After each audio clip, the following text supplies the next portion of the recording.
Amino acids. तो amino acids ऐसे organic compound हैं जिनमें एक अमीनो ग्रुप और एक एसिडिक ग्रुप, इसके अलावा एक हाइड्रोजन ग्रुप, साथ ही साथ एक वेरिएबल आर ग्रुप भी मौजूद होता है। ठीक है, तो यहाँ पे आर ग्रुप हाइड्रोजन हो सकता है, मिथाइल ग्रुप हो सकता है, या कोई हाइड्रोक्सी मेथिल ग्रुप या इससे ज़्यादा भी कोई स्ट्रक्चर आपको मिल सकता है। कहने का मतलब यहाँ पे अल्कोहल भी हो सकता है, यहाँ पे सल्फ़र भी हो सकता है। नेचर में देखा जाए तो 300 से ज़्यादा टाइप की अमीनो एसिड्स पाई जाती हैं, लेकिन प्रोटीन फॉर्मेशन के लिए केवल 22 टाइप्स, या एनसीईआरटी के अकॉर्डिंग अगर बात करें तो 20 टाइप्स के अमीनो एसिड्स मिलते हैं। इन अमीनो एसिड्स को हम लोग स्टैंडर्ड अमीनो एसिड कहते हैं क्योंकि वो प्रोटीन सिंथेसिस में इन्वॉल्व हो रहे हैं।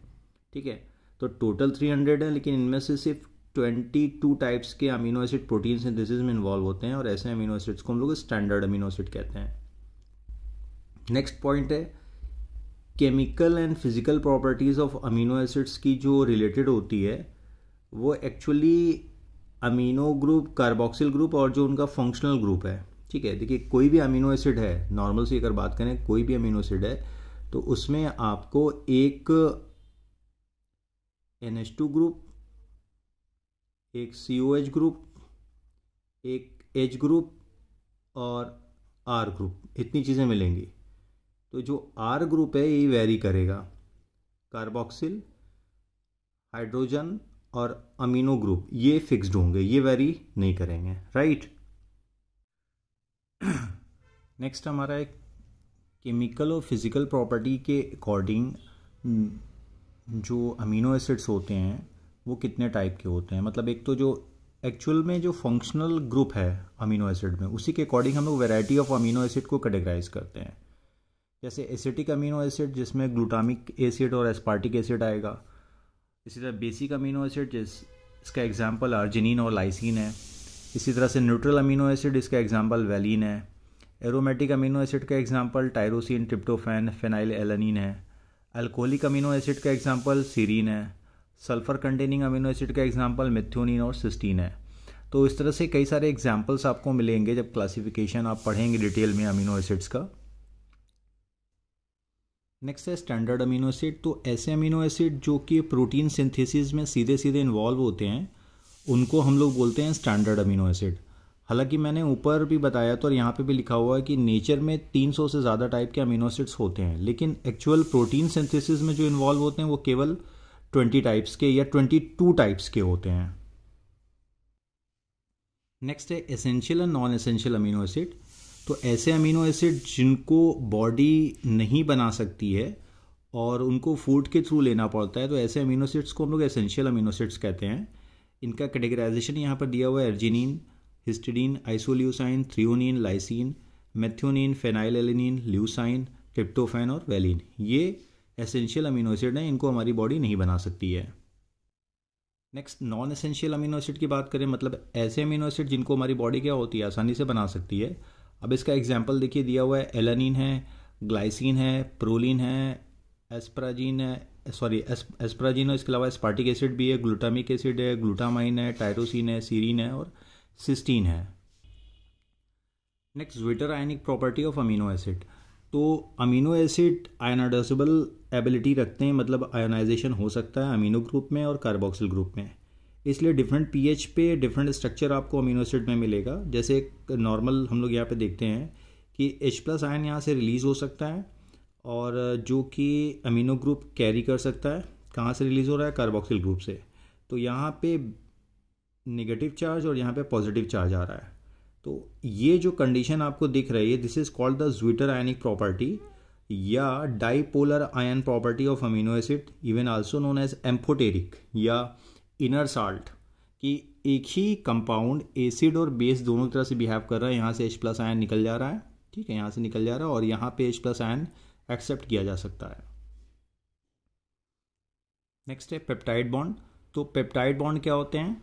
ये पेप्टाइड बॉन्ड का फॉर्मेशन 2 अमीनो एसिड्स के बीच बनता है और इससे पॉलीपेप्टाइड का फॉर्मेशन होता है। मतलब जब 2 amino acids are linked through a peptide bond then the product is a dipeptide. अब पेप्टाइड बॉन्ड का फॉर्मेशन क्या हो रहा है? ये पहला अमीनो एसिड है जिसका ये कार्बोक्सिल ग्रुप, ये दूसरा अमीनो एसिड जिसका ये NH2 ग्रुप है। तो यहाँ से OH और यहाँ से H दोनों रिएक्ट करेंगे, एक वाटर मॉलिक्यूल रिलीज हो जाएगा। हमेशा याद रखिएगा, पहले अमीनो एसिड का कार्बोक्सिल ग्रुप और दूसरा अमीनो एसिड जो होगा उसका अमीनो ग्रुप, इन्हीं के बीच में रिएक्शन होगा और पेप्टाइड बॉन्ड का फॉर्मेशन होगा with the release of a molecule of water. देखिए यहाँ पर ये पेप्टाइड बॉन्ड का फॉर्मेशन हो गया, इसको CONH बॉन्ड भी हम लोग कहते हैं। अब इसी तरह से नेक्स्ट अमीनो एसिड आएगा तो फिर वो अपने अमीनो ग्रुप से रिएक्ट करेगा और ये वाला अमीनो एसिड अपने कार्बोक्सिल के साथ। तो जो पेप्टाइड बॉन्ड होता है इसमें पार्शियल डबल बॉन्ड कैरेक्टर होता है और पेप्टाइड बॉन्ड की लेंथ जो होती है 1.33 एंगस्ट्रॉन होती है। नेक्स्ट टॉपिक हमारा प्रोटीन है। तो proteins are the polypeptides in the linear chain of amino acid linked by the peptide bonds. तो किसी भी प्रोटीन की बात करें उसको आप अलग अलग डेफिनेशन के तौर पे समझ सकते हैं। यहाँ पे दिया है कि they are the simple polypeptide chains, और यहाँ पे दिया है कि they are the polymer of amino acid. इसके अलावा हम बोल सकते हैं कि प्रोटीन जो है वो हेट्रोपॉलीमर भी होता है अमीनो एसिड का। मतलब कहने का ये हुआ कि किसी भी प्रोटीन की अगर आप बात कीजिए तो वहाँ पर आपको एक ही तरह के अमीनो एसिड नहीं मिलेंगे, different type of amino acid मिलेंगे। इसलिए जो प्रोटीन होगा वो हेट्रोपॉलीमर होगा, कभी भी होमोपॉलीमर नहीं होगा। मतलब एक ही प्रकार के अमीनो एसिड मिले, ये पॉसिबल नहीं है। Dietary proteins are the source of essential amino acid. तो जो एसेंशियल अमीनो एसिड अभी मैंने बताया था कि बॉडी सिंथेसाइज नहीं कर पाती है, उसको हम लोग फूड के थ्रू लेना पड़ता है, तो उसमें एसेंशियल अमीनो एसिड्स प्रेजेंट होते हैं, वो प्रोटीन के थ्रू हम लोग लेते हैं। कोलेजन जो है it is the most abundant, ध्यान रखना है, it is the most abundant animal protein. ठीक है, कि एनिमल्स में अगर देखा जाए एनिमल ग्रुप्स में तो सबसे ज़्यादा पाया जाने वाला जो प्रोटीन है वो कोलेजन है। इसके अलावा दुनिया में इस अर्थ पर सबसे ज़्यादा पाया जाने वाला जो प्रोटीन या एंजाइम है वो रुबिस्को है। ठीक है, इसको आप फोटोसिंथेसिस में पढ़ेंगे, बड़ा इंपॉर्टेंट एंजाइम है। इसका पूरा नाम है ribulose bisphosphate carboxylase oxygenase, right. Next हम लोग स्ट्रक्चर ऑफ प्रोटीन पे आते हैं। तो बायोलॉजिस्ट ने जो प्रोटीन का स्ट्रक्चर है उसको 4 लेवल पे डिस्क्राइब किया है। तो जो पहला है उसको हम लोग बोलते हैं प्राइमरी स्ट्रक्चर ऑफ प्रोटीन, जहां पर ये बताया जाता है कि the sequence of amino acid that is the positional information in a protein which is the first amino acid and which is second and so on। मतलब प्राइमरी स्ट्रक्चर में एक सीधी सी चेन होती है प्रोटीन की, फोल्डेड नहीं होगी, simple chain होगी, जिसमें आप देखकर ये बता सकते हैं कि कौन सा पहला अमीनो एसिड है, कौन सा दूसरा है और कौन सा तीसरा या चौथा है। मतलब यहाँ एक्चुअल में पोजिशनल इंफॉर्मेशन आपको मिल जाएगी अमीनो एसिड्स की। इस चेन में आपको क्या मिलेगा, एक तो लेफ्ट एंड होगा, लेफ्ट एंड को हम लोग अमीनो टर्मिनस कहेंगे और राइट एंड को क्या बोलेंगे, कार्बोक्सी टर्मिनस या सी टर्मिनस बोलेंगे। इसका एक एग्जांपल आप समझ सकते हैं, इंसुलिन हार्मोन है। इसके अलावा और दूसरे हार्मोन्स जो सिंपल प्रोटीनियस हार्मोन है जैसे ऑक्सीटोसिन, वैसोप्रेसिन हार्मोन, यहाँ पे भी आपको सिंपल पॉलीपेप्टाइड चेन मिलेगी जो कि प्राइमरी स्ट्रक्चर रिप्रेजेंट करता है प्रोटीन का। नेक्स्ट सेकेंडरी स्ट्रक्चर है। तो सेकेंडरी स्ट्रक्चर में क्या है, आप प्राइमरी स्ट्रक्चर में देखिए तो आपको ये क्लियर हो जाएगा कि पहला अमीनो एसिड कौन सा है, दूसरा कौन सा है। लेकिन सेकेंडरी स्ट्रक्चर में क्या होता है, जो पॉलीपेप्टाइड चेन यानी सेम चेन जो है ये फोल्ड कर जाती है। ठीक है, राइट हैंडेड मैनर में, जैसे कि रिवॉल्विंग स्टेयर केस होती है उस तरह का स्ट्रक्चर आपको दिख जाएगा। घुमावदार सीढ़ी सिंपल मैनर में हम समझ सकते हैं। और अल्फा हेलिक्स का फॉर्मेशन होता है या बीटा प्लीटेड शीट का। तो ये जो फोल्डिंग होती है due to the hydrogen bonding, hydrogen bonding की वजह से ये जो सीधी चेन है ये फोल्ड होना स्टार्ट हो जाती है और फॉर्मेशन होता है secondary structure of protein. Next tertiary structure, when the long protein chain is folded upon itself like a hollow woollen ball giving rise a tertiary structure. तो अब यहाँ पर क्या होता है कि फोल्डिंग बहुत ज़्यादा होती है, यानी सेकेंडरी स्ट्रक्चर में उन्होंने क्या देखा, अल्फा हेलिक्स दिख रहा था, लेकिन यहाँ फोल्डिंग और ज़्यादा हो जाती है बाई द वॉन डर वाल फोर्सेज, आयनिक इंट्रैक्शन, इसके अलावा hydrogen bonding, disulphide bonding, peptide bonding, इस सारी के वजह से यहाँ पे मल्टीपल फोल्डिंग होती है और इस फोल्डेड स्ट्रक्चर को हम लोग बोलेंगे प्रोटीन का टर्शरी स्ट्रक्चर, जो कि 3 डायमेंशनल व्यू देता है। ठीक है, 3D स्ट्रक्चर आपको यहाँ पर मिल जाएगा। तो इसका एग्जाम्पल एक दिया हुआ है ribonuclease enzyme. Next quaternary structure की बात करते हैं। तो कई सारे प्रोटीन्स ऐसे हैं जहाँ पे 2 या 2 से ज़्यादा पॉलीपेप्टाइड चेन हो सकती है। इन पॉलीपेप्टाइड चेन को हम लोग सब यूनिट भी कहते हैं और ये एक दूसरे के रिस्पेक्ट में देखा जाए तो इस तरह से अरेंज होती हैं कि क्वाटर्नरी स्ट्रक्चर बनता है। एग्जाम्पल हीमोग्लोबिन की बात करें अगर हम यहाँ पर, हीमोग्लोबिन में कुल मिला के 4 चेन होती हैं, जिसे यहाँ पे 4 सब यूनिट्स कहते हैं। इनमें से 2 अल्फ़ा चेन होती है, 2 बीटा चेन होती है। और ये एक सिंप्लीफाइड स्ट्रक्चर है कि 2 यहाँ पे बीटा ब्लैक कलर से है और 2 अल्फ़ा चेन यहाँ पर प्रेजेंट है। तो ये स्ट्रक्चर जो है क्वाटरनरी स्ट्रक्चर होगा प्रोटीन का। तो 4 लेवल हो गए। प्राइमरी स्ट्रक्चर, तो प्राइमरी स्ट्रक्चर एकदम सिंपल इस तरह से स्ट्रेट चेन होगी। देन उसके बाद सेकेंडरी फोल्डेड होगी। देन उसके बाद टर्शरी थोड़ी सी और ज़्यादा फोल्डिंग वहाँ पे बन रही है। और क्वाटरनरी में क्या है, एक से ज़्यादा पॉलीपेप्टाइड चेन आपको मिल जा रही है और सभी फोल्डेड हो जा रही हैं। Now function of proteins. तो प्रोटीन बहुत सारे फंक्शन परफॉर्म करता है हमारे बॉडी में। कुछ यहाँ पे एग्जांपल जो एनसीईआरटी वाइज दिया है उसी को हम लोग समझने की कोशिश करते हैं। जैसे कोलेजन इंट्रासेलुलर ग्राउंड सब्सटेंस का काम करता है। ट्रिप्सिन, इसके अलावा और भी काइमोट्रिप्सिन, कई सारे एंजाइम्स हैं। आप एंजाइम वाले पार्ट में जाके पढ़िएगा, वहाँ मिल जाएगा आपको। अब मैं कोशिश करूँगा कि सारे वीडियो को मर्ज करके एक बड़ा वीडियो बना दूँ जिसमें कंप्लीट बायोमॉलिक्यूल टॉपिक आपको मिल जाए। और बहुत डिटेल हम डिस्कशन नहीं कर रहे हैं, ध्यान रखिएगा। ये पर्पस मेन इस वीडियो को बनाने का ये है कि हम नोट्स बना सकें और बच्चों को आसानी से इस वीडियो को देख के वो एक एनसीईआरटी वाइज नोट्स तैयार कर लें। डिस्कशन के तौर पे हम लोग हर टॉपिक का, हर सब टॉपिक का शॉर्ट वीडियो बना देते हैं, आप वहाँ पर जाके सर्च कर सकते हैं। इसके अलावा इंसुलिन, ग्लूकागन जो दिया हुआ है वो हार्मोन की तरह से बिहेव करता है। मतलब दोनों ही प्रोटीन है लेकिन हार्मोन की तरह से बिहेव करते हैं। एंटीबॉडी और इम्यूनोग्लोबुलिन बहुत सारे प्रोटीन हैं जो कि फाइट करते हैं इन्फेक्शियस एजेंट के साथ। ये आप लोग क्लास 12 में हेल्थ एंड डिजीज़ वाले चैप्टर में पढ़ेंगे कि डिफरेंट टाइप ऑफ एंटीबॉडीज़ होते हैं। जैसे इम्यूनोग्लोबुलिन ए है, इम्यूनोग्लोबुलिन जी है। ये different type of infectious agent से हमारी बॉडी को प्रोटेक्ट करते हैं। मेम्ब्रेन रिसेप्टर के तौर पे भी प्रोटीन्स होते हैं। इसके अलावा यहाँ पर आप एग्जाम्पल के तौर पे देखिए, एक और ट्रांसपोर्टर प्रोटीन दिया गया है जिसका नाम है GLUT4, ग्लूकोज ट्रांसपोर्टर। GLU मतलब ग्लूकोज है, T मतलब ट्रांसपोर्टर है। ये ग्लूकोज के ट्रांसपोर्ट में मदद करता है विद इन द सेल, ठीक है। And this is sensitive to the insulin hormone. Primary and secondary metabolites क्या होते हैं?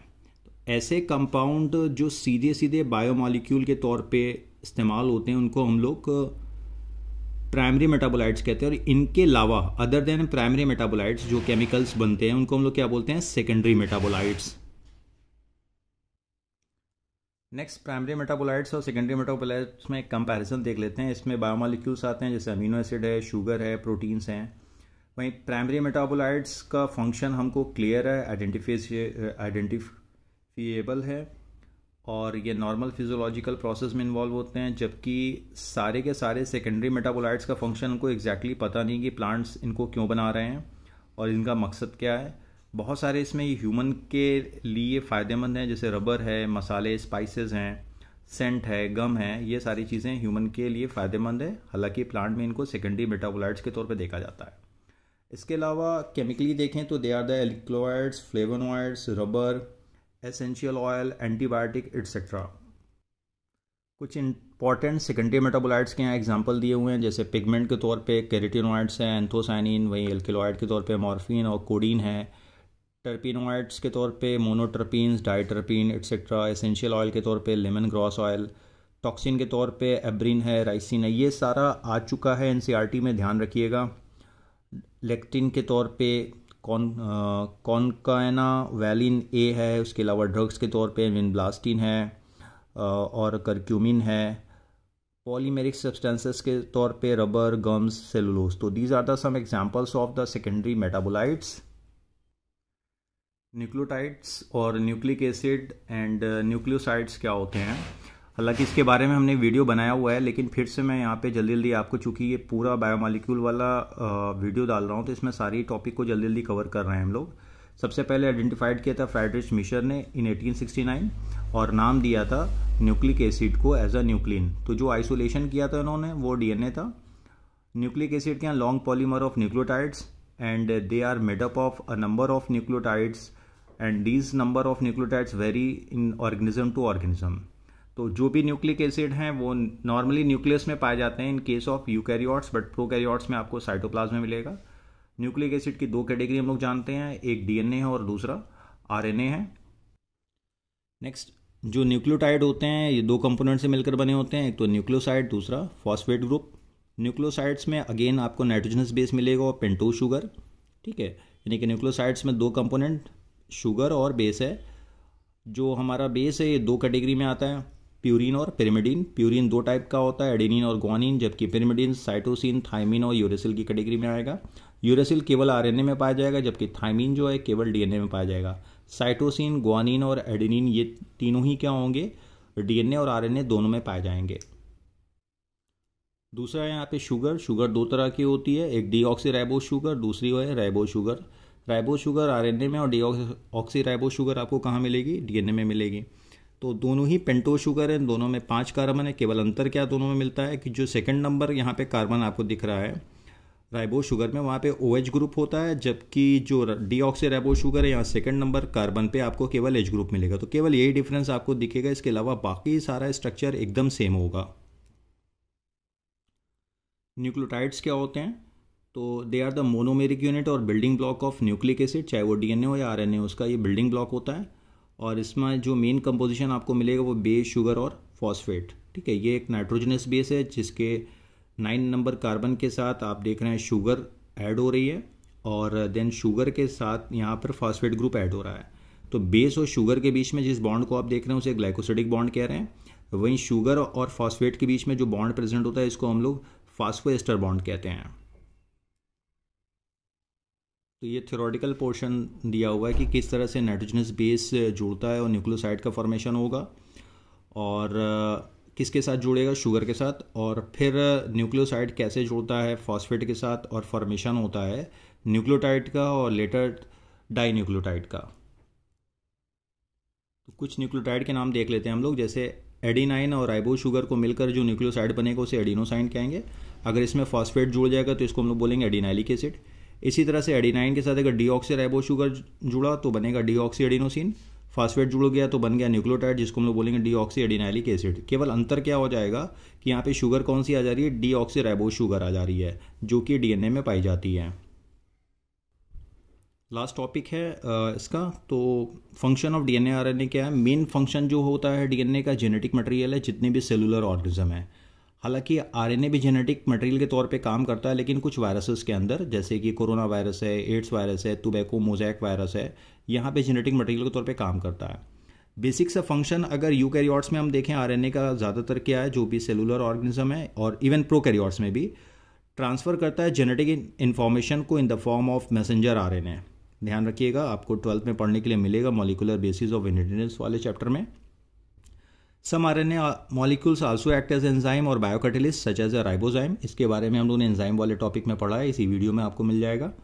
डीएनए का इस्तेमाल डीएनए फिंगरप्रिंटिंग के तौर पे भी किया जाता है, जो कि बहुत बड़ा फॉरेंसिक टूल के तौर पे इस्तेमाल होता है पैटर्निटी डिस्प्यूट्स में।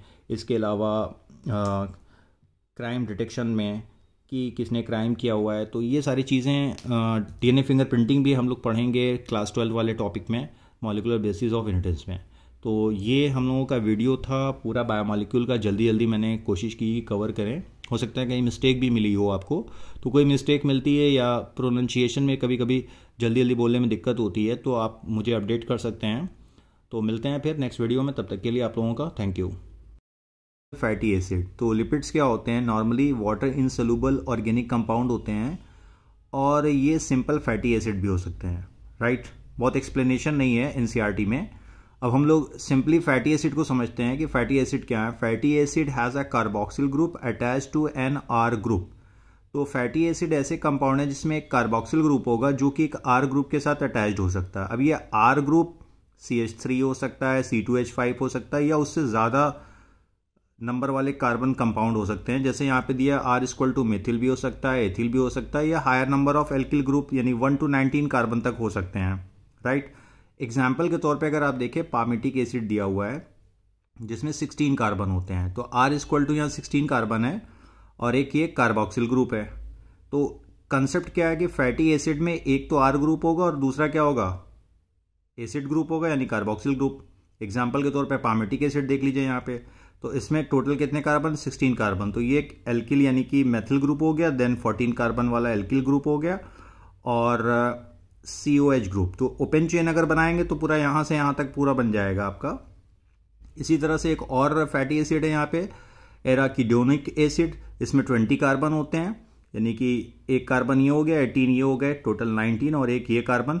कार्बोक्सिल कार्बन को भी लेना है, ध्यान रखना है कि जो ये ग्रुप है इसके भी कार्बन को कंसिडर करना है हमको। तो this is the concept of fatty acid कि what is the fatty acid, ऐसे ऑर्गेनिक कंपाउंड जिसमें एक कार्बोक्सिल ग्रुप होगा और दूसरा एक आर ग्रुप होगा। आर ग्रुप क्या होगा, वेरी कर सकता है। नाउ सैचुरेटेड और अनसैचुरेटेड फैटी एसिड क्या होते हैं, तो ऐसे फैटी एसिड जिसकी फैटी एसिड चेन में जो हाइड्रोकार्बन चेन है उसमें कोई भी कार्बन कार्बन डबल बॉन्ड आपको नहीं मिलेगा, एक भी कार्बन कार्बन डबल बॉन्ड नहीं मिलेगा, तो ऐसे फैटी एसिड को हम लोग सैचुरेटेड फैटी एसिड कहते हैं। जबकि दूसरी तरफ अगर आप देखिए अनसैचुरेटेड फैटी एसिड ऐसे फैटी एसिड होते हैं जिनमें एक या एक से ज़्यादा, ठीक है, वन और more carbon carbon double bond hydrocarbon chain या जो फैटी एसिड चेन है वहां पर प्रेजेंट होगा। अब इसको भी दो कैटेगरी में डिवाइड किया गया है, एक है मूफा, दूसरा है पूफा। ठीक है, समझने के लिए मूफा और पूफा टर्म्स दिया जा रहा है। मूफा मतलब मोनो अनसैचुरेटेड फैटी एसिड और पूफा मतलब होता है बेटा poly unsaturated fatty acid. Mono unsaturated fatty acid क्या है, जहां पर एक ही कार्बन कार्बन डबल बॉन्ड होगा फैटी एसिड चेन में, जबकि पॉली अनसैचुरेटेड नाम से समझ में आ रहा है कि यहां एक से ज्यादा कार्बन कार्बन डबल बॉन्ड होगा फैटी एसिड चेन के अंदर। तो मूफा और पूफा उम्मीद है आपको समझ में आ गया होगा। अब आगे आते हैं एसेंशियल फैटी एसिड और नॉन एसेंशियल फैटी एसिड। तो एसेंशियल फैटी एसिड वो फैटी एसिड होते हैं जिनको हमारी बॉडी जो है बना नहीं सकती है, तो हमको इन्हें डाइट के थ्रू लेना होता है। जैसे कि आपने अमीनो एसिड के केस में पढ़ा था कि 10 अमीनो एसिड ऐसे हैं जो कि एसेंशियल की कैटेगरी में आते हैं और उनको बॉडी नहीं बना सकती है, तो उनको हमें फूड के थ्रू लेना पड़ता है या डाइट के थ्रू लेना पड़ता है। इसी तरह से एसेंशियल फैटी एसिड है। अब ये कौन कौन से हैं, एक तो है लाइनोलेइक एसिड और दूसरा कौन सा लाइनोलेनिक एसिड। दोनों में नंबर ऑफ कार्बन 18 होते हैं, लेकिन नंबर ऑफ डबल बॉन्ड यहाँ पे वेरी करेगा। जैसे लाइनोलेइक एसिड के अंदर अगर देखें तो कार्बन कार्बन डबल बॉन्ड का नंबर यहाँ पर 2 है, और नंबर 2 वाला लाइनोलेनिक एसिड के अंदर देखें तो यहाँ कार्बन कार्बन डबल बॉन्ड का नंबर 3 है। नॉन एसेंशियल फैटी एसिड वही फैटी एसिड या ऐसे फैटी एसिड जिसे बॉडी हमारी आराम से बना सकती है, और इसके लिए हमें कोई स्पेशल डाइट की ज़रूरत नहीं है कि हमको वहाँ पर ही वो मौजूद होंगे। हमारी बॉडी के अंदर ये नेचुरल मैकेनिज्म पाया जाता है कि इनको सिंथेसाइज कर सकती है। अब एसेंशियल फैटी एसिड्स को हमारी बॉडी क्यों नहीं बना सकती, जैसे भी पहले हमने देखा था लाइनोलेइक एसिड है, लाइनोलेनिक एसिड है, वो हमको बाहर से लेना पड़ता है डाइट के थ्रू। तो प्रॉब्लम ये है कि मैमल्स में उस एंजाइम्स की कमी होती है या ऐसे एंजाइम्स की कमी होती है जो डबल बॉन्ड को इंट्रोड्यूस कर सके at carbon atoms beyond 9 carbon. यहाँ बियॉन्ड लिखा हुआ, मैं इसको सही कर देता हूँ, बियॉन्ड, ठीक है, बियॉन्ड 9 नंबर कार्बन जो फैटी एसिड चेन में 9वां कार्बन होता है, 9th नंबर का कार्बन, उसके आगे डबल बॉन्ड को इंट्रोड्यूस करने वाले एंजाइम्स हमारी बॉडी में या मैमल्स के केस में अपसेंट होते हैं। इसलिए एसेंशियल फैटी एसिड हमको बाहर से लेना पड़ता है बाय द फूड। नया टॉपिक हमारा अगला है ग्लिसरॉल। तो ग्लिसरॉल को भी हम लोग सिंपल फैटी एसिड कहते हैं, और केमिकली देखा जाए they are called trihydroxypropane. तो कुछ लिपिड्स ऐसे हैं जिनमें ग्लिसरॉल और फैटी एसिड दोनों ही प्रेजेंट होता है। अब कैसे यहाँ पे कॉम्बिनेशन होता है, जब कोई फैटी एसिड एस्ट्रीफाइड होता है ग्लिसरॉल के साथ तो मोनो डाई या ट्राइग्लिसराइड का फॉर्मेशन होता है। मतलब combination of fatty acid and glycerol is called monoglyceride, diglyceride या ट्राइग्लिसराइड, राइट। अब इसको आगे समझेंगे। तो ये ग्लिसरॉल का केमिकल स्ट्रक्चर है, 3 कार्बन कंपाउंड है और 3 आपको यहाँ पे हाइड्रोक्सिल ग्रुप दिख रहा है, राइट। नेक्स्ट टॉपिक है ट्राइग्लिसराइड या जिसे हम लोग ट्राई एसिल ग्लिसराइड कहते हैं। जैसा अभी ऊपर मैंने बताया था कि जब कोई ग्लिसरॉल मॉलिक्यूल रिएक्ट करता है फैटी एसिड्स के साथ तो फॉर्मेशन होता है ग्लिसराइड्स का। वो मोनोग्लिसराइड होगा या डाइग्लिसराइड हो सकता है या ट्राइग्लिसराइड हो सकता है, डिपेंड करता है कि नंबर ऑफ फैटी एसिड कौन कौन से या कितने रिएक्ट कर रहे हैं। जैसे यहाँ पे देखिए R1, R2, R3 3 fatty acid हैं जो कि ग्लिसरॉल मॉलिक्यूल, एक ग्लिसरॉल मॉलिक्यूल के साथ रिएक्ट कर रहे हैं। 3 मॉलिक्यूल ऑफ वाटर जो हो रहा है यहाँ से रिलीज हो रहा है, तो फाइनल कंपाउंड जो आपका बन रहा है this is called the try acyl glyceride या इसको सिंपली हम लोग ट्राइग्लिसराइड कहेंगे। सपोज कीजिए कि अगर मैं यहाँ पे इसे छिपा देता हूँ, इतना इसे हाइड कर देता हूँ, तो अब जो स्ट्रक्चर आपका बनता है उसको बोलते हैं मोनोग्लिसराइड। क्या बोलते हैं? मोनो। अगर यहाँ पे 2 फैटी एसिड होते तो क्या बनता? डाइग्लिसराइड बनता। लेकिन यहाँ पे 3 फैटी एसिड हैं तो क्या बन रहा है? ट्राइग्लिसराइड बन रहा है। तो आपको समझ में आ रहा होगा। नाउ कुछ लिपिड्स ऐसे हैं जिनके अंदर फास्फोरस और फास्फोराइलेटेड ऑर्गेनिक कंपाउंड प्रेजेंट होते हैं। तो ऐसे लिपिड्स को हम लोग क्या बोलते हैं? फास्फोलिपिड या फास्फोग्लिसराइड। ध्यान से समझिएगा, इसमें ग्लिसरॉल भी है, इसमें फैटी एसिड भी है और इसमें फास्फोरिलेटेड ऑर्गेनिक कंपाउंड भी प्रेजेंट है। तो इनको आप लोग कॉम्प्लेक्स लिपिड की कैटेगरी में रख सकते हैं, जैसे कि सेल मेम्ब्रेन, इसके अलावा न्यूरल टिश्यूज़ में जो हमारा नर्वस टिश्यू वहाँ पर मिलेगा। एग्जाम्पल के तौर पे लिसिथिन है, जिसको फास्फाटाइडिल कोलिन के नाम से भी जाना जाता है। इसमें आप देखिए ये ग्लिसरॉल वाला पोर्शन इधर आपका हो गया और ये फैटी एसिड वाला है, और ये फास्फोराइलेटेड ऑर्गेनिक कंपाउंड है जिसमें नाइट्रोजन भी आपको दिख रहा है। तो दिस इज कॉम्प्लेक्स फास्फोलिपिड। ठीक है। Now melting point of fatty acid. तो जो चेन की लेंथ है और डिग्री ऑफ अनसैचुरेशन के अकॉर्डिंग मेल्टिंग पॉइंट जो होता है फैटी एसिड्स का वो अलग अलग हो सकता है। जैसे लिखा हुआ है longer the chain higher the melting point. जितनी ज़्यादा बड़ी चेन होगी, लॉन्ग कार्बन कार्बन चेन होगी, उतना ज़्यादा क्या कहते हैं? मेल्टिंग पॉइंट होगा। Greater the number of double bonds lower the melting point. जितना ज़्यादा डबल बॉन्ड होने के चांसेस होंगे उतना कम मेल्टिंग पॉइंट होगा। Hence, unsaturated fatty acid have lower melting point as compared to saturated fatty acid। Concept वही हो गया कि डबल बॉन्ड और डबल बॉन्ड नहीं होने का। सैचुरेटेड में क्या होता है? डबल बॉन्ड नहीं होता। अनसैचुरेटेड में क्या होता है? डबल बॉन्ड प्रेजेंट होता है। आगे एक पॉइंट एनसीईआरटी का है, oils have lower melting point. For example gingelly oil का यहाँ पर दिया गया है। तो ये थोड़ा सा इंट्रोडक्शन आप कह सकते हैं, या एनसीईआरटी वाइज हम लोग ने फैटी एसिड्स को समझ लिया। इसके आगे नेक्स्ट बायोमॉलिक्यूल को हम लोग डिस्कस करेंगे, एंजाइम्स। तो एंजाइम्स के बारे में हम लोगों को यहाँ एनसीईआरटी वाइज जो कंटेंट है उसको डिस्कस करना है, और कोशिश हम लोग करेंगे कि बहुत ज़्यादा बियॉन्ड टू एनसीईआरटी ना कवर करें टॉपिक्स को। जो एनसीईआरटी है उससे थोड़े बहुत रिलेटेड टॉपिक्स हैं, उसको एक्सप्लेन करने की कोशिश करेंगे। तो स्टार्ट करते हैं एंजाइम्स। तो एंजाइम्स क्या हैं? They are the biocatalyst that increases the rate of chemical reaction without itself being change in the overall process. तो एंजाइम क्या होते हैं? बायोकैटलिस्ट होते हैं जो किसी भी केमिकल रिएक्शन की जो स्पीड है उसको बढ़ा देते हैं, यानी प्रोडक्ट फॉर्मेशन की प्रोसेस को बढ़ा देते हैं।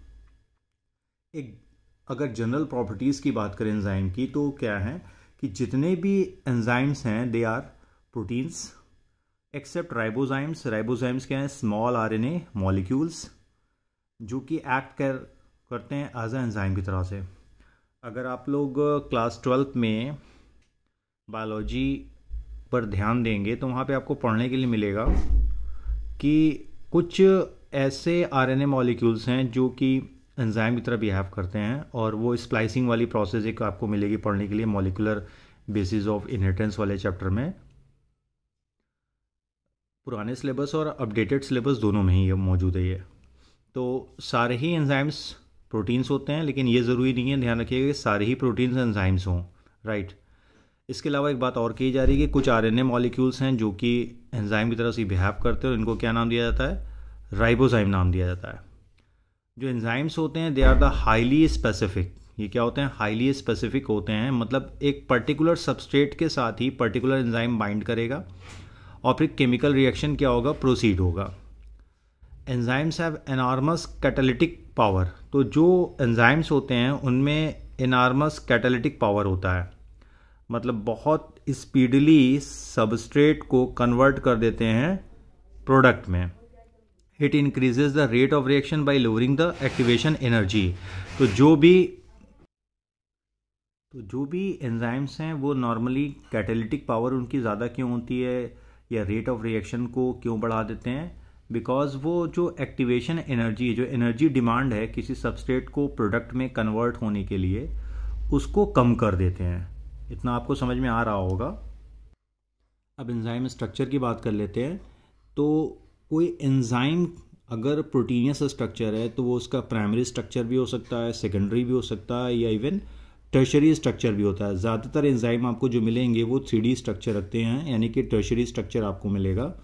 प्रोटीन के स्ट्रक्चर के बारे में हम लोग वीडियो जल्दी बना के आपको अपलोड कर देंगे।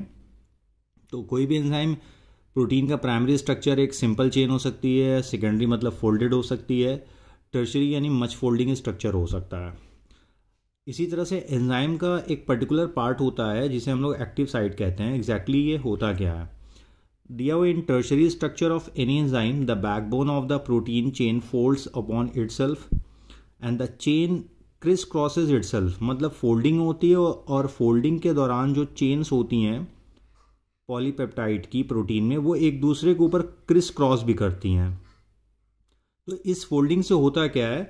These folding and crisscross pattern produces many crevices और pockets in an enzyme। तो इस फोल्डिंग की वजह से कुछ पॉकेट्स या कुछ दरार, क्रिवाइसेस मीन्स दरार यहाँ पे होता है, स्ट्रक्चर बन जाता है। और इन्हीं पॉकेट्स को हम लोग क्या नाम देते हैं? एक्टिव साइट, जहाँ पर कोई सबस्ट्रेट जो है वो आकर, ठीक है, कोई सबस्ट्रेट आकर बाइंड करता है।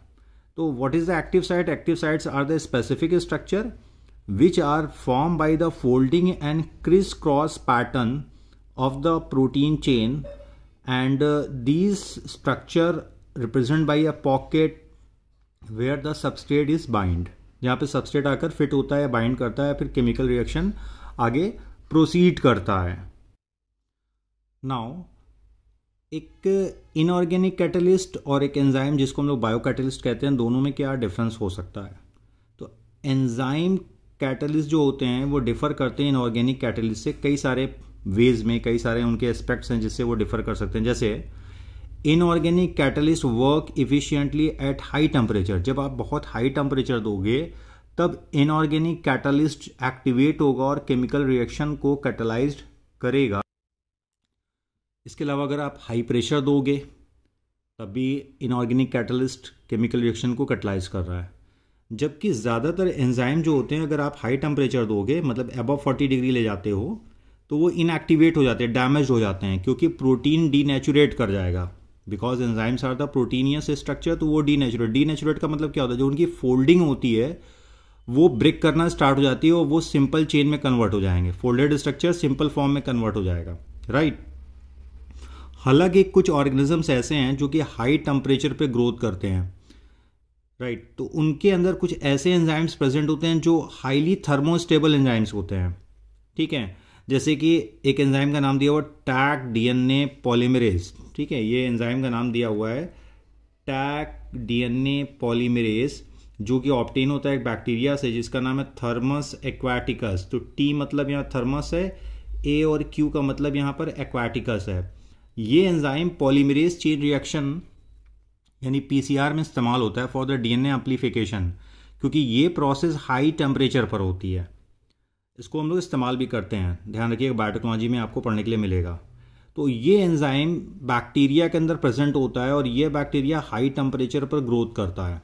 तो this is the thermostable enzyme, ठीक है। ज़्यादातर एंजाइम हालांकि 40 डिग्री या उससे ज़्यादा टेम्परेचर अगर आप ले जाएंगे तो इनएक्टिव हो जाएंगे, लेकिन सर्टेन एंजाइम्स हैं जो सर्टेन थर्मोफिलिक ऑर्गेनिज्म में पाए जाते हैं। फॉर एग्जांपल की आर्की बैक्टीरिया, जैसा कि यहाँ पे एक एग्जांपल दिया हुआ भी है, तो ये आपको समझ में आ रहा होगा।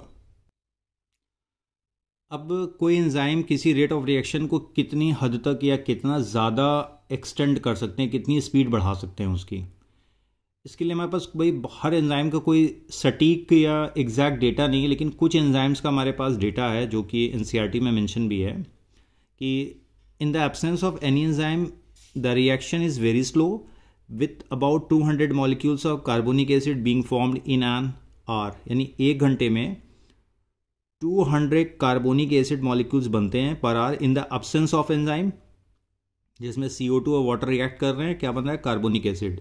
लेकिन absence ऑफ एंजाइम कितने मॉलिक्यूल बन रहे हैं? 200 मॉलिक्यूल कार्बोनिक एसिड के 1 घंटे में, 1 आवर, राइट। जबकि सेम रिएक्शन को अगर हम एंजाइम के प्रेजेंस में कराएंगे, ये एंजाइम का नाम क्या है? कार्बोनिक एनहाइड्रेज, तो जो स्पीड ऑफ रिएक्शन है वो बहुत ज़्यादा बढ़ जा रही है, यानी 6 लाख मॉलिक्यूल्स बन रहे हैं पर सेकेंड। तो आप डिफरेंशिएशन समझ सकते होंगे कि यहाँ कितना ज़्यादा कैटालिटिक पावर बढ़ा दे रहा है एंजाइम। बिना एंजाइम के प्रेजेंस में 200 मॉलिक्यूल 1 घंटे बन रहे हैं, जबकि एंजाइम अगर प्रेजेंट है, कार्बोनिक एनहाइड्रेज एंजाइम प्रेजेंट है, तो सेम रिएक्शन जो ऊपर चल रहा है वही रिएक्शन नीचे भी चल रहा है, लेकिन यहाँ पे 1 सेकेंड में 6 लाख मॉलिक्यूल्स कार्बोनिक एसिड के बन रहे हैं। क्यों? क्योंकि यहाँ पे एंजाइम प्रेजेंट है जिसका नाम कार्बोनिक एनहाइड्रेज है। तो टेक्निकली एंजाइम क्या कर रहे हैं, एनर्जी ऑफ एक्टिवेशन जो है उसको कम कर दे रहे हैं, लोअरिंग कर रहे हैं एनर्जी ऑफ एक्टिवेशन को, जिससे रेट ऑफ रिएक्शन क्या हो जा रहा है, बढ़ जा रहा है। Thus enzyme has accelerated the reaction rate by about 10 million times। तो यहाँ पर मिलियन ऑफ टाइम्स यानी लगभग 10 मिलियन टाइम्स इंक्रीज कर दे रहा है। तो आप समझ सकते हैं कि कितना जल्दी जल्दी प्रोडक्ट का फॉर्मेशन यहाँ पर होगा। Therefore enzyme accelerated the rate of biochemical reaction by lowering the activation energy। जो भी मैंने बोला था कि एक्चुअल में करते क्या है, एक्टिवेशन एनर्जी को कम कर देते हैं, जिससे रेट ऑफ रिएक्शन क्या होता है, बहुत आगे यानी बहुत स्पीडली आगे बढ़ जाता है। नेचर ऑफ एंजाइम एक्शन मतलब किस तरह से कैटालिटिक साइकिल जो है पूरी चलती एंजाइम किस तरह से रिएक्शन को प्रोसीड करते हैं। तो first the substrate bind to the active site of an enzyme fitting into the active site. तो सबसे पहला काम क्या है, सबस्ट्रेट जो होता है वो बाइंड करता है एक्टिव साइट पे एंजाइम के। देन क्या होता है, the binding of substrate causes change in the shape of enzyme fitting more tightly around the substrate. जैसे ही सबस्ट्रेट एक्टिव साइट पर बाइंड करेगा तो कुछ कन्फॉर्मेशनल चेंजेस होंगे किसमें, एंजाइम के शेप में, जिससे वो और टाइटली बाइंड कर लेगा अराउंड द सबस्ट्रेट। आगे लिखा है active site close proximity of the substrate breaks the chemical bonds of the substrate. तो जो एक्टिव साइट होती है वो बहुत पास होती है। क्लोज प्रॉक्सिमिटी का मतलब हुआ बहुत ज़्यादा पास होती है सबस्ट्रेट के, जो मदद करती है यानी ब्रेक करती है केमिकल बॉन्ड्स को जो कि सबस्ट्रेट के अंदर मौजूद है। जब केमिकल्स बॉन्ड टूटेंगे तो एलिमेंट्स या ग्रुप्स का हेर फेर होगा, चेंजेस होंगे और एक नया केमिकल बनेगा जिसे हम लोग प्रोडक्ट कहेंगे। Now the new enzyme product complex is formed. Enzyme releases the product, free enzyme is ready to bind to another molecules of the substrate। तो एंजाइम क्या करेगा, जो सबस्ट्रेट है उसको प्रोडक्ट में कन्वर्ट करने के बाद रिलीज कर देगा और एंजाइम अगेन फ्री हो गया और फिर से ये सेम रिएक्शन को प्रोसीड करने के लिए यानी कि दूसरे सबस्ट्रेट के साथ बाइंड करने के लिए रेडी हो जाता है। एक सिंपल केमिकल रिएक्शन के फॉर्म में दिया गया है कि एंजाइम और सबस्ट्रेट बाइंड कर रहे हैं, राइट। एंजाइम सबस्ट्रेट कॉम्प्लेक्स का फॉर्मेशन हो रहा है, then enzyme product transient stage आ रहा है और फाइनली एंजाइम निकल जा रहा है, प्रोडक्ट बन जा रहा है। ये रही मान लीजिए एक्टिव साइट है, इस एक्टिव साइट पर आकर सबस्ट्रेट बाइंड करेगा। तो जब सबस्ट्रेट आकर यहाँ पर बाइंड करेगा तो एंजाइम और सबस्ट्रेट कॉम्प्लेक्स का फॉर्मेशन होगा, ठीक है। ये इंटरमीडिएट वाली स्टेज हो गई। नाउ एंजाइम रिलीज हो जाएगा और ये सबस्ट्रेट में कुछ मॉडिफिकेशन यानी केमिकल बॉन्ड या ग्रुप्स का चेंजेस होगा और प्रोडक्ट का फॉर्मेशन हो जाएगा। एनर्जी ऑफ एक्टिवेशन, थोड़ा सा इस डायग्राम को देख लेते हैं। ये दिया हुआ है ग्राफ कि ये प्रोडक्ट बन रहा है, यहाँ से सबस्ट्रेट दिख रहा है कि सबस्ट्रेट कन्वर्ट हो रहा है किसमें, प्रोडक्ट में। ये प्रोग्रेस ऑफ रिएक्शन है, इधर से पोटेंशियल एनर्जी कितनी सप्लाई करनी पड़ रही है और ये ट्रांजिशन स्टेट है। ट्रांजिशन स्टेट मतलब एंजाइम सबस्ट्रेट कॉम्प्लेक्स वाला कॉम्बिनेशन है। तो बिना एंजाइम के प्रेजेंस यानी कि एक्टिवेशन एनर्जी विदाउट एंजाइम, तो अब आप इस केस में देखिए यहाँ पे एनर्जी ज़्यादा देनी पड़ रही है ना। ये वैल्यू जो है यहाँ से यहाँ तक की, ये वैल्यू जो है ये ज़्यादा है एनर्जी की। प्रोडक्ट तो बन रहा है लेकिन एनर्जी की सप्लाई यहाँ पे ज़्यादा करनी पड़ रही है। तो एनर्जी सप्लाई ज़्यादा करनी पड़ेगी तो रेट ऑफ रिएक्शन की स्पीड भी कम होगी। प्रोडक्ट तो बनेगा लेकिन उतना नहीं बनेगा और उतनी स्पीड से नहीं बनेगा जितना बनना चाहिए। और अगर यहाँ पे आप अप्लाई कर देते हैं एंजाइम की तो एनर्जी ऑफ एक्टिवेशन क्या हो जाएगी, कम हो जाएगी। तो रेट ऑफ रिएक्शन क्या हो जाएगा, बढ़ जाएगा। तो प्रोडक्ट बनेगा लेकिन यहाँ पर अब क्या होगा, अमाउंट ऑफ प्रोडक्ट और स्पीड ऑफ रिएक्शन दोनों ही क्या होंगे, बहुत ज़्यादा बढ़ जाएंगे। पोटेंशियल एनर्जी की जो सप्लाई आप दे रहे हो वो भी क्या हो जाएगी, कम हो जाएगी। Now the general classes of enzyme. Enzyme के सिंपली देखा जाए दो जनरल क्लासेस हैं, एक तो जिन्हें हम लोग सिंपल एंजाइम कहते हैं, दूसरे वो कॉन्जुगेटेड एंजाइम्स होते हैं, राइट। तो सिंपल एंजाइम ऐसे एंजाइम होंगे जो कि केवल only made up of amino acid, यानी ये सिर्फ प्रोटीनियस पार्ट होता है, यहाँ पे नॉन प्रोटीन पार्ट नहीं होगा। कंजुगेटेड एंजाइम कैसे एंजाइम होते हैं? They consist of protein and non protein part. They are consist of proteinaceous part as well as non proteinaceous part. ध्यान रखिएगा, वेन नॉन प्रोटीन पार्ट और को फैक्टर, नॉन प्रोटीन पार्ट को यहाँ पे क्या बोल रहे हैं? Cofactor bind to protein parts of enzyme then a holoenzyme is form. तो अब इसको अभी आगे मैं समझाता हूँ थोड़ा सा कि को फैक्टर्स या non protein part conjugated enzyme में प्रेजेंट होते हैं, जिसमें एक पार्ट तो प्रोटीन पार्ट होता है, दूसरा पार्ट जो होता है नॉन प्रोटीन पार्ट होता है। अगर आप को फैक्टर को रिमूव कर देंगे एंजाइम में से, तो बहुत सारे ऐसे एंजाइम है जो बायोलॉजिकली इनएक्टिव हो जाएंगे, उनका कैटालिटिक एक्टिविटी है या कैटालिटिक पावर जो है वो क्या होता है? खत्म हो जाता है, लॉस्ट हो जाता है। ना एक बार कंजुगेटेड एंजाइम को और डिटेल में समझते हैं। कंजुगेटेड एंजाइम या जिसे हम लोग होलो एंजाइम कह रहे हैं, तो अभी मैंने थोड़ा देर पहले आपको बताया कि जो होलो एंजाइम है या कंजुगेटेड एंजाइम है, इसमें दो पार्ट होता है। एक तो प्रोटीन पार्ट होता है जिसको एपो एंजाइम कहेंगे एंजाइम का, दूसरा एंजाइम का नॉन प्रोटीन पार्ट होगा जिसे हम लोग कोफैक्टर कहते हैं। अगेन कोफैक्टर को 3 कैटेगरी में डिवाइड किया गया है, प्रोस्थेटिक ग्रुप, कोएंजाइम्स और मेटल आयंस। तो कहने का मतलब ये हुआ कि इसमें इनऑर्गेनिक ऑर्गेनिक दोनों ही कंपोनेंट होंगे। मेटल आयंस नॉर्मली क्या है? इनऑर्गेनिक कंपोनेंट है। नाउ प्रोस्थेटिक ग्रुप क्या होता है? प्रोस्थेटिक ग्रुप ऐसे ऑर्गेनिक कंपाउंड होते हैं जो कि टाइटली बाउंड करते हैं, बाइंड करेंगे प्रोटीनियस पार्ट यानी जो एपो एंजाइम वाला पार्ट है, और कोवेलेंटली या नॉन कोवेलेंटली। ध्यान रखिएगा, बड़ा इंपॉर्टेंट है। देन है कोएंजाइम्स। अब कोएंजाइम्स क्या होते हैं?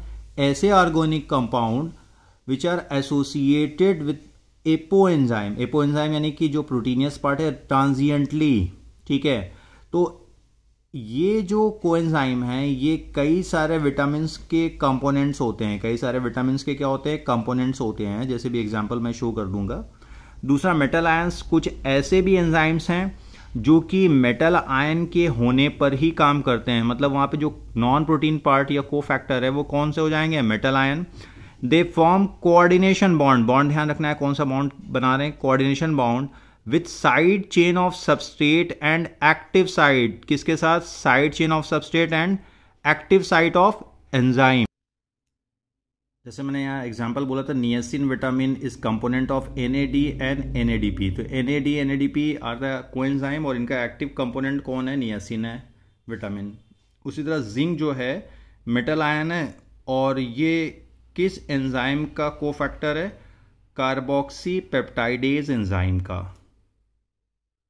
नेक्स्ट टॉपिक हम लोग classification and nomenclature of enzyme आ जाते हैं। बहुत डिटेल देखिए एनसीईआरटी में नहीं दिया हुआ है, बट जो रिएक्शन एंजाइम कैटलाइज करते हैं उसके हिसाब से यहाँ पे एंजाइम की नेमिंग की गई है, राइट। एंजाइम की नेमिंग का कुछ ट्रेडिशनल तरीका भी है कि भाई जिस सबस्ट्रेट पे वो बाइंड करते हैं या जिस सबस्ट्रेट को वो कन्वर्ट करते हैं प्रोडक्ट पे, उसके अकॉर्डिंग भी नाम देते हैं। जैसे आपने सेलुलोज का नाम सुना होगा, जो प्लांट की सेल वॉल में पाई जाती है, उसको ब्रेक करने का जो एंजाइम है उसका नाम सेलुलेज होता है, राइट।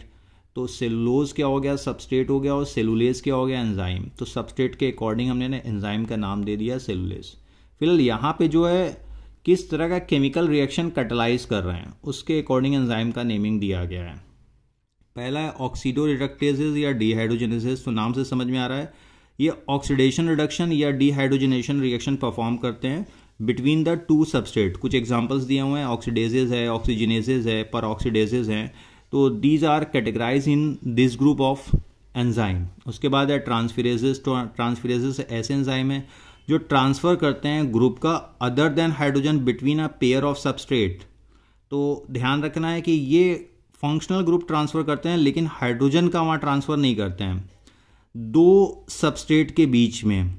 जैसे एग्जाम्पल के तौर पे एंजाइम का नाम दिया हुआ है ट्रांस कार्बोक्सिलेज, काइनेजेस, फास्फोराइलेजेस। तो ज़्यादातर एंजाइम के आपको जो सफिक्स मिलेगा एजेस वाला आपको मिल जाएगा।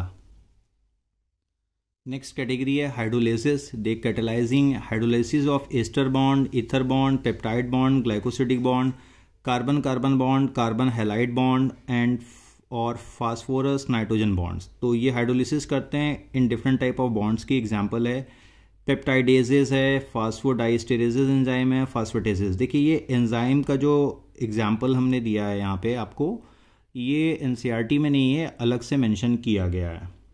नेक्स्ट है lyases. They catalyse removal of groups from substrate without hydrolysis leaving double bonds. Example दिया हुआ है एल्डोलेजेस, डीकार्बोक्सिलेजेस, सिंथेजेस। ये सिंपल केमिकल रिएक्शन भी बना के दिए गए हैं। नेक्स्ट है आइसोमेरेजेस। आइसोमेरेजेस क्या करते हैं? They catalysing inter conversion of optical और जियोमेट्रिक और positional आइसोमेर्स।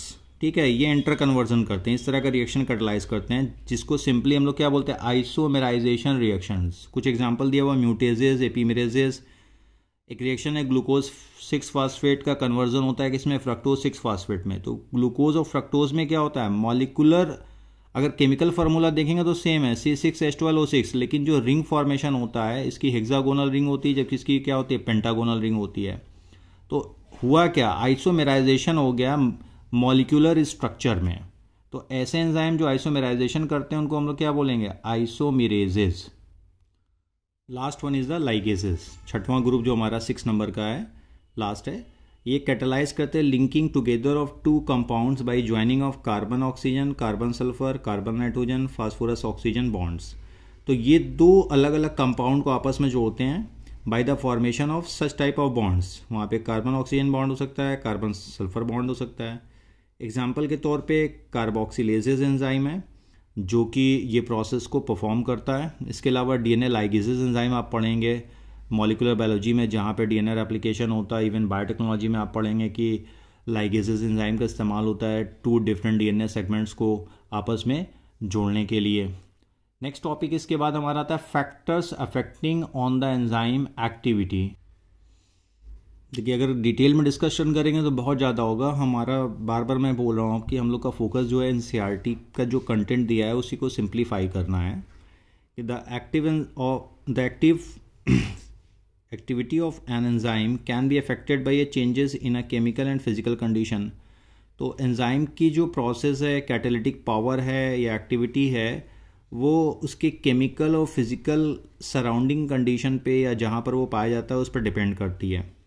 These changes can alter the tertiary structure of protein, for example high temperature, substrate concentration, pH, effect of inhibitory substances। तो ये कुछ फैक्टर्स हैं जो एंजाइम के कैटालिटिक पावर को disturb कर सकते हैं। जैसे कि एग्जांपल के तौर पे सबसे पहले हम लोग टेम्परेचर की बात करते हैं। Each enzyme show its maximum activity at a particular temperature and that temperature is called optimum temperature. तो जाहिर सी बात है, कोई भी एंजाइम होगा वो अपना मैक्सिमम जो बायो कैटालिटिक पावर है या कैटालिटिक पावर है एक पर्टिकुलर टेम्परेचर पे देगा। ज़्यादातर एंजाइम जो रेंज दिखाते हैं वो आप लोग ने पढ़ा हुआ है 25 to 40 डिग्री। अभी इसके पहले मैं बता रहा था कि 40 डिग्री से ऊपर जब ले जाते हैं तो ज़्यादातर एंजाइम क्या होते जाते हैं? इनएक्टिव हो जाते हैं या डीनेचुरेट कर जाते हैं। तो हाई टेम्परेचर या लो टेम्परेचर अगर हम बहुत करते हैं तो एंजाइम की एक्टिविटी क्या होगी? डिस्टर्ब होगी। लिखा है activity of enzyme decline both above and below the optimum temperature. जो ऑप्टिमम टेम्परेचर उनका है उससे हाई या लो अगर आप करोगे तो एक्टिविटी भी डिस्टर्ब होगी, डिक्लाइन कर जाएगी। नेक्स्ट है low temperature preserve the enzyme in a temporarily inactive state, whereas high temperature destroy enzymatic activity because proteins are destroyed by heat. तो enzymes are mostly proteinaceous in nature, तो अगर आप temperature high करोगे तो वो destroy हो जाएंगे। लेकिन कुछ एंजाइम जिसके बारे में पहले भी पढ़ा था उन्होंने, टैग डीएनए पॉलीमरेज, ये थर्मोस्टेबल एंजाइम है और हाई टेम्परेचर पे भी वर्क करता है।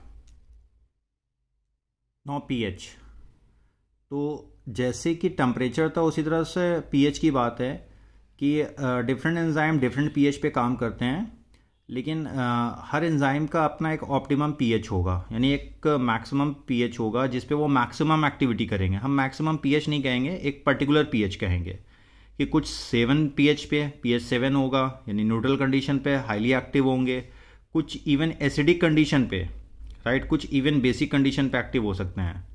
लिखा हुआ है however many enzymes can tolerate high acidic condition, right, and alkaline condition. तो सर्टेन एंजाइम हैं, जैसे आप ट्रिप्सिन वगैरह पेप्सिन वगैरह के बारे में जब पढ़ेंगे तो वहाँ पे आपको मिलेगा डाइजेस्टिव सिस्टम में। अब तो हालांकि सिलेबस हटा दिया है, 10th में दिया हुआ है, 11 से हटा दिया है इन्होंने, एनसीईआरटी ने। तो वहाँ पे आपको पढ़ने के लिए मिलता है कि ट्रिप्सिन है, पेप्सिन है, ये एक अलग तरह के पीएच पे वर्क करते हैं। मैं अभी आपको ग्राफ के सहारे शो करने की कोशिश करूँगा। जैसे यहाँ पे आप देखिए पेप्सिन और ट्रिप्सिन के बारे में दिया हुआ है। पेप्सिन जो है एक्टिव होता है जिसके लिए पीएच क्या है 2 के आसपास है, मतलब हाईली एसिडिक कंडीशन में ये एक्टिव होगा। जबकि ट्रिप्सिन देखिए एल्कलाइन कंडीशन में यानी कि पीएच जब 8 के आसपास होगा तो ये एक्टिव होता है। तो बहुत सारे ऐसे एंजाइम्स हैं जो डिफरेंट पीएच पे यानी हाईली एसिडिक कंडीशन या हाईली बेसिक कंडीशन पर एक्टिवेट होते हैं। नेक्स्ट है इफेक्ट ऑफ सबस्ट्रेट कंसंट्रेशन। तो एंजाइम की एक्टिविटी पे सबस्ट्रेट का क्या कंसंट्रेशन का क्या इफेक्ट आएगा। तो with the increase of substrate concentration the rate of activity of enzyme reaction increases initially but not beyond to the limit. तो वी मैक्स की वैल्यू जब बहुत ज़्यादा जो एक पर्टिकुलर वैल्यू है, ठीक है, उस वैल्यू से ऊपर नहीं जाएगा। आप इनिशियली तो एंजाइम क्या होंगे, जितने भी सबस्ट्रेट होंगे उनके साथ बाइंड करेंगे, लेकिन आप दूसरी तरफ सबस्ट्रेट बढ़ा रहे हैं, एंजाइम नहीं बढ़ा रहे हैं। तो एंजाइम क्या करेंगे, धीरे धीरे एक्टिविटी को स्टार्ट तो तेज़ी से करते हैं, फिर क्या होगा उससे ज़्यादा वो प्रोडक्ट का फॉर्मेशन नहीं करेंगे। There are no free enzyme molecules to bind with the additional substrate molecule. वही बात कही जा रही है कि आप सबस्ट्रेट बढ़ा रहे हो लेकिन कोई फ्री एंजाइम ही नहीं है। जब फ्री एंजाइम नहीं होगा तो सबस्ट्रेट बाइंड किसके साथ करेगा। समझ में आ रही होगी आपको बातें। नेक्स्ट टॉपिक है और इम्पॉर्टेंट है एंजाइम इनिबिशन। तो जो एक्टिविटी है एंजाइम की, it is also sensitive to the presence of specific chemicals that bind to the enzyme. When the binding of chemicals short of enzyme activity, the process is called inhibition and such chemical is called the inhibitor। कि अगर कोई chemical या कोई substrate enzyme के साथ bind करता है और एंजाइम की एक्टिविटी को स्टॉप कर देता है, रोक देता है, तो ऐसे केमिकल्स को हम नाम क्या देते हैं, इनहिबिटर्स। जैसे कि कॉम्पिटिटिव इनहिबिटर्स यहाँ बात करें कि when the inhibitors closely resemble the substrate in its molecular structure and inhibits the activity of the enzyme called competitive inhibitor। Sometime क्या होता है कि कुछ केमिकल्स होते हैं जो कि सबस्ट्रेट के साथ मॉलिक्यूलर स्ट्रक्चर में एक समान होते हैं, लगभग रिजेंबल करते हैं। तो वो अगर एक्टिव साइट पर बाइंड कर गए तब एंजाइम की एक्टिविटी क्या हो जाएगी, डिस्टर्ब हो जाएगी। जैसे एग्जांपल के तौर पे अगर आप देखिए तो एग्जांपल एक दिया हुआ है, malonate is the competitive inhibitor of succinate because it is closely resemble the succinate in molecular structure, hence bind with the enzyme succinic dehydrogenase. तो हुआ क्या, सक्सीनिक डीहाइड्रोजनेज के साथ बाइंड करना किसे है, सक्सीनेट को, लेकिन बाइंड कौन कर जा रहा है, मैलोनेट। क्यों, क्योंकि मैलोनेट का स्ट्रक्चर जो है सक्सीनेट के साथ लगभग मैच करता है। तो ये एक कॉम्पिटिटिव इनहिबिटर की तरह से काम करेगा कि मैलोनेट और सक्सीनिक एसिड का ये वाला पोर्शन आप देखिए लगभग एक समान है। बाइंड इसको करना है यहाँ पे एक्टिव साइट पे, लेकिन बाइंड कौन कर रहा है, मैलोनेट, राइट। तो सक्सीनिक एंजाइम डीहाइड्रोजनेज एंजाइम की जो एक्टिविटी है वो क्या हो जाएगी, डिस्टर्ब हो जाएगी। ये थोड़ा सा 2 पॉइंट अभी हम लोग एक्स्ट्रा पढ़ेंगे, एक जाइमोजेन के बारे में, दूसरा आइसोजाइम के बारे में। आइसोजाइम या इनको हम लोग आइसो एंजाइम्स के नाम से जानते हैं। तो कई सारे ऐसे एंजाइम हैं जो अलग अलग फॉर्म्स में अवेलेबल हैं, उनका केमिकल कंपोजिशन जो है थोड़ा सा अलग है लेकिन सेम रिएक्शन को कैटलाइज करते हैं, ठीक है। Multiple form of an enzyme that catalyses the same reaction but differ from each other in their amino acid sequences and substrate affinity. तो अमीनो एसिड सीक्वेंस क्या होगा, थोड़ा सा अलग होगा। एग्जाम्पल के तौर पर दिया हुआ लैक्टेट डीहाइड्रोजनेज एंजाइम, इसके 5 आइसो एंजाइम्स फॉर्म हैं, यानी कि 5 तरह के एलडीएच मौजूद हैं जो सेम रिएक्शन को परफॉर्म करते हैं। That is the conversion of pyruvate to lactate, यानी conversion of pyruvic acid into lactic acid. अब ये जो एलडीएच एंजाइम है लैक्टेट डीहाइड्रोजनेज, ये होमोटेट्रामर हो सकते हैं या हेट्रोटेट्रामर्स हो सकते हैं। कुछ एग्जांपल्स यहाँ पर दिए गए हैं, कुछ क्या सारे एग्जांपल दिए गए हैं। LDH1 जो होमोटेट्रामर है, 4 यहाँ पे पॉलीपेप्टाइड चेन होगी, हार्ट और आरबीसी में पाया जाता है। इसी तरह से LDH2 रेटिकुलो एंडोथीलियल सिस्टम में पाया जाता है, LDH3 लंग्स में, LDH4 किडनी और प्लेसेंटा में, LDH5 जो है लीवर और स्ट्राइएटेड मसल्स में। तो ये सभी क्या हैं, एक्चुअल में लैक्टेट डीहाइड्रोजनेज ही हैं, लेकिन इनमें जो अमीनो एसिड सीक्वेंस है वो अलग हो सकता है। लेकिन सबसे इंपॉर्टेंट पॉइंट की रिएक्शन सेम परफॉर्म कर रहे हैं, पायरुवेट को कन्वर्ट कर रहे हैं किसमें, लैक्टेट में, इसलिए इनको हम लोग क्या बोलेंगे, आइसो एंजाइम। लास्ट टॉपिक हम लोग देख लेते हैं एंजाइम का। जाइमोजिन। जाइमोजिन क्या है? Inactive precursor of enzyme. Actually inactive form होते हैं एंजाइम के, ठीक है। Many proteolytic enzyme such as trypsin, trypsin etcetera synthesize as inactive precursor, that is trypsinogen, chymotrypsinogen. ये डाइजेस्टिव एंजाइम्स हैं और इनएक्टिव फॉर्म में सिंथेसाइज किए जाते हैं। On action of another enzyme और पर्टिकुलर पीएच और टेम्परेचर दे बिकम एक्टिव। कई सारे एंजाइम हमारी बॉडी में, एग्जाम्पल के तौर पर ट्रिप्सिन है, काइमोट्रिप्सिन तो ये इनएक्टिव फॉर्म में निकलते हैं। तो इनएक्टिव फॉर्म में निकलते हैं तो एक सफिक्स हम लोग जोड़ देते हैं ओजिन, राइट। ओजिन वर्ड जुड़ा होता है इनएक्टिव एंजाइम के साथ ज़्यादातर। तो ये एक्टिवेट एक पर्टिकुलर पीएच पे या किसी और एंजाइम की एक्टिविटी पर होंगे। जैसे ट्रिप्सिनोजेन जो है इनएक्टिव फॉर्म है, एंट्रोपेप्टाइडेज एंजाइम जो है ये इसको कन्वर्ट कर देता है एक्टिव फॉर्म में, जिसे हम लोग ट्रिप्सिन कहते हैं। अब ट्रिप्सिन क्या करता है?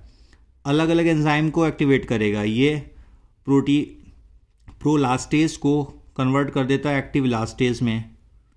उसी तरह से ट्रिप्सिन प्रो कार्बोक्सी पेप्टाइडेज जो कि इनएक्टिव है, इसको कन्वर्ट कर दे रहा है किसमें? कार्बोक्सी पेप्टाइडेज में, ठीक है। किसमें कन्वर्ट कर दे रहा है? कार्बोक्सी पेप्टाइडेज में। सिमिलरली ट्रिप्सिन काइमोट्रिप्सिनोजेन को कन्वर्ट कर दे रहा है किसमें? काइमोट्रिप्सिन में, जो कि एक्टिव फॉर्म है। तो ये एक्चुअल में इनएक्टिव कंपोनेंट एंजाइम्स के जो हैं वो कुछ अमीनो एसिड सीक्वेंस होते हैं जिनको रिमूव कर दिया जाता है एक पर्टिकुलर पीएच पे, टेम्परेचर पे या एक्शन ऑफ अनदर एंजाइम। तो वो जो इनएक्टिव फॉर्म होता है एंजाइम का वो एक्टिव फॉर्म में आ जाता है।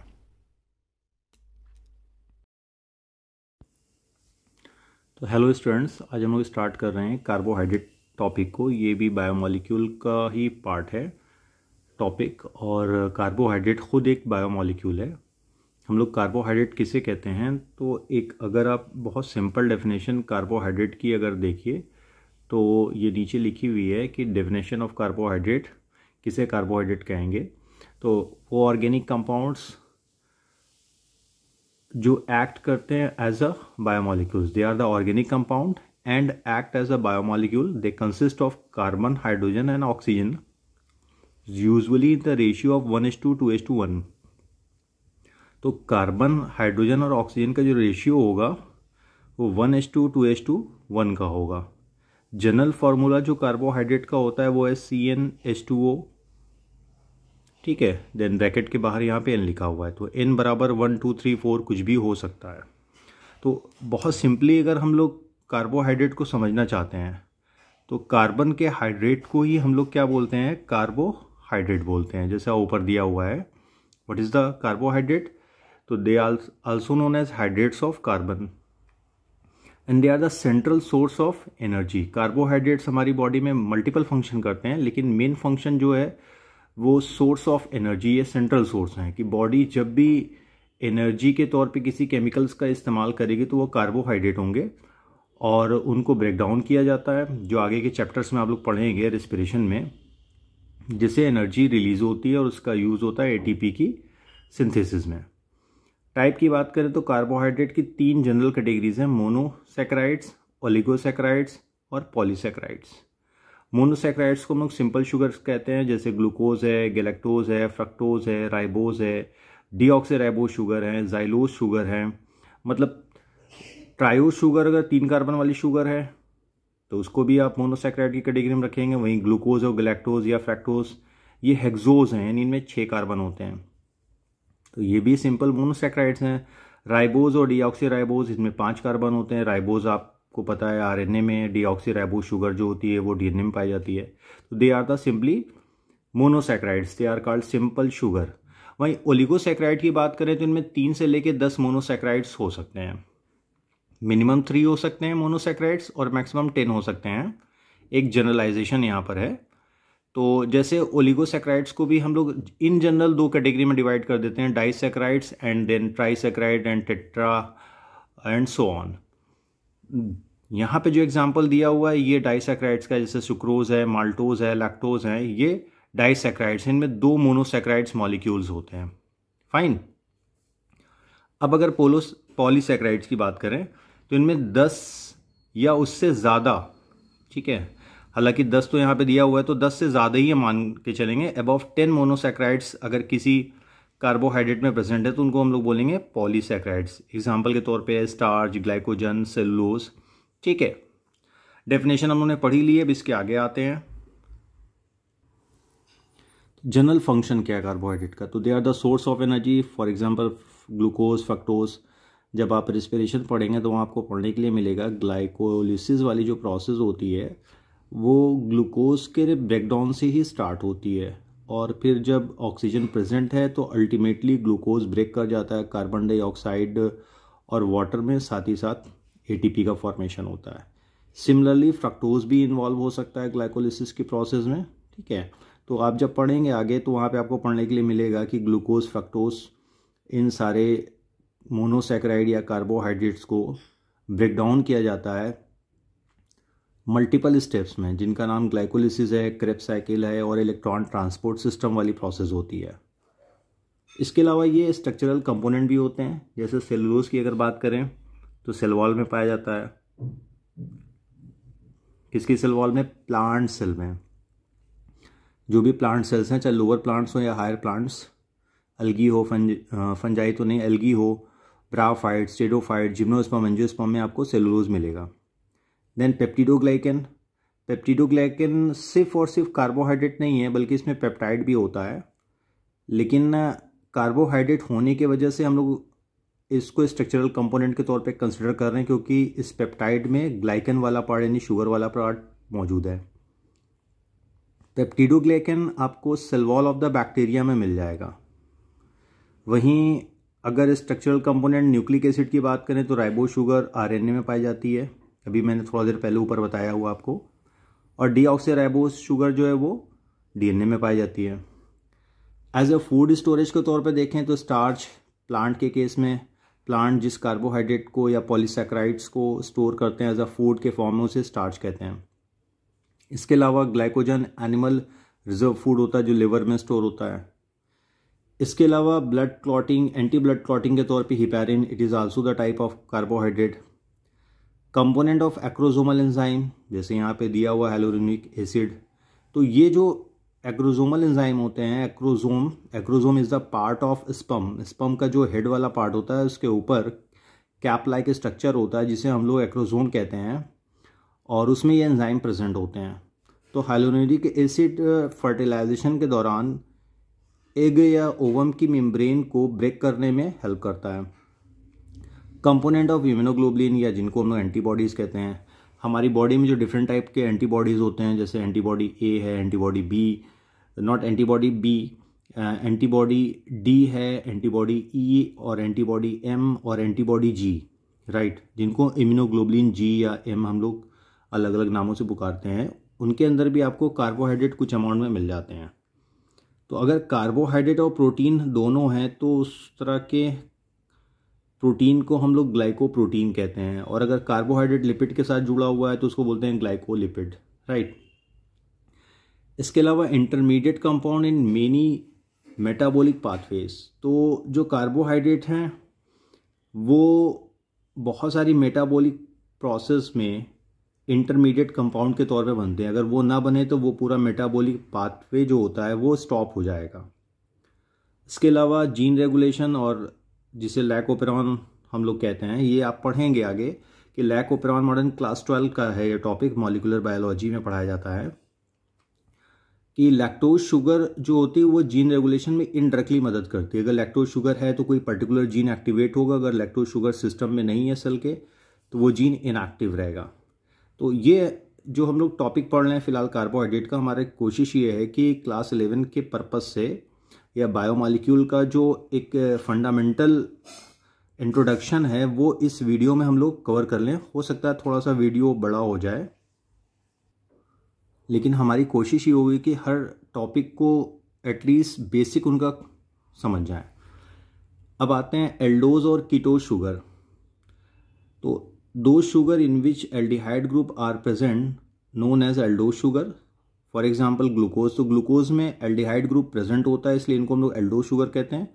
वैसे दूसरी तरफ देखें, ऐसी sugars in which ketone group is present are called ketose sugar. तो कीटोज शुगर वो शुगर होंगे जिनमें क्या कहते हैं कीटो ग्रुप प्रेजेंट होता है। फॉर एग्जाम्पल फ्रक्टोज, तो ध्यान रखना एल्डोज का एग्जाम्पल ग्लूकोज होगा जिसमें क्या प्रेजेंट है, एल्डिहाइड ग्रुप प्रेजेंट है। वहीं कीटोन शुगर का अगर एग्जाम्पल देखें या कीटोज की बात करें तो उसका एग्जाम्पल फ्रक्टोज है जिसमें फंक्शनल ग्रुप के तौर पे यहाँ पे कीटोन आपको मिल जाएगा।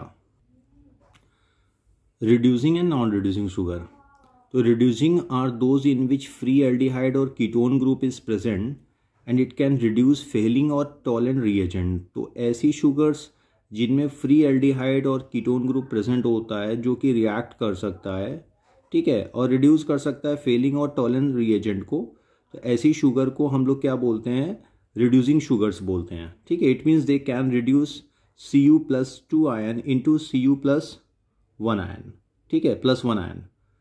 एग्जाम्पल के तौर पे जो यहाँ पे रिड्यूसिंग शुगर है, ग्लूकोज है, लैक्टोज है, माल्टोज है, फ्रक्टोज है। माल्टोज ध्यान रखिएगा और लैक्टोज डाइसैकराइड है, ग्लूकोज और फ्रक्टोज क्या है, मोनोसैकराइड है। सुक्रोज जो है वो नॉन रिड्यूसिंग शुगर है, ध्यान रखना है।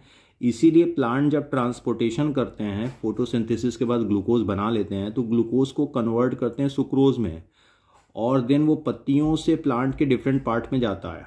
क्योंकि वो नॉन रिड्यूसिंग है तो इधर उधर कहीं रिएक्ट नहीं करेगा, ठीक है, ये इंपॉर्टेंट पॉइंट इन्हें ध्यान में रखिएगा। इन non reducing sugar there is no free aldehyde और कीटोन ग्रुप इज प्रेजेंट। जैसे अभी मैंने पहले बताया एग्जाम्पल के तौर पे सुक्रोज है, ग्लाइकोजन है, इनुलिन है, इसके अलावा रेफिनोज ओलिगोसैकराइड है, ध्यान रखिएगा, ये ओलिगोसैकराइड की कैटेगरी में आती है, पॉलीसैकराइड ये नहीं है। ये ग्लूकोज और फ्रक्टोज का केमिकल फार्मूला है। जैसे ग्लूकोज को एल्डोज शुगर कहते हैं क्योंकि यहाँ पे अगर आप देखें तो फंक्शनल ग्रुप के तौर पे एल्डिहाइड प्रेजेंट है, 6 कार्बन है, 1 2 3 4 5 6, और फर्स्ट नंबर कार्बन जो यहाँ पर आपको दिख रहा है यहाँ पे एल्डिहाइड ग्रुप मौजूद है। उसी तरह से अगर आप फ्रक्टोज की बात करें तो यहाँ फंक्शनल ग्रुप आपको क्या दिख रहा है, कीटोन ग्रुप दिख रहा है, ठीक है। इसलिए इस शुगर को हम लोग कीटो शुगर भी या कीटोस कहते हैं और एक्चुअली ये है कौन सी, फ्रक्टोज है। नेक्स्ट टॉपिक हमारा आता है polysaccharide. What are the polysaccharides, तो इनको हम लोग कॉम्प्लेक्स शुगर या कॉम्प्लेक्स कार्बोहाइड्रेट के नाम से भी जानते हैं। तो they are long chain polymers and their monomeric units or building blocks are monosaccharides.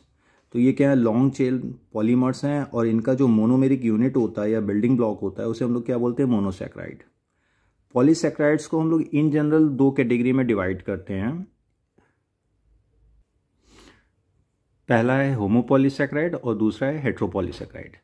तो होमोपॉलीसैकराइड्स क्या होते हैं, ऐसे पॉलीसैकराइड्स जिनमें एक ही तरह का मोनोसैकराइड मॉलिक्यूल आपको मिलेगा, उन्हें आप क्या बोलोगे, होमोपॉलीसैकराइड। जैसे सेलुलोज जो है होमोपॉलीमर है ग्लूकोज का। अब सेलुलोज में जितने भी मोनोसैकराइड यूनिट होंगे सभी ग्लूकोज होंगे। अगर 100 यहाँ पे मोनोमेरिक यूनिट पाया जा रहा है सेलुलोज में या मोनोसैकराइड पाया जा रहा है तो उसमें 100 या 100 के आसपास ग्लूकोज मॉलिक्यूल होंगे। उसी तरह से इनुलिन जो है, यहाँ इनुलिन लिखा हुआ है, स्पेलिंग इनुलिन होगी INULIN, is the polymer of fructose. वहीं स्टार्च की बात करें तो this is the polymer of glucose. Glycogen is also the polymer of glucose. तो सेलुलोज, एनुलिन, स्टार्च, ग्लाइकोजन ये क्या है, एक्चुअल में होमोपॉलीसैकराइड है।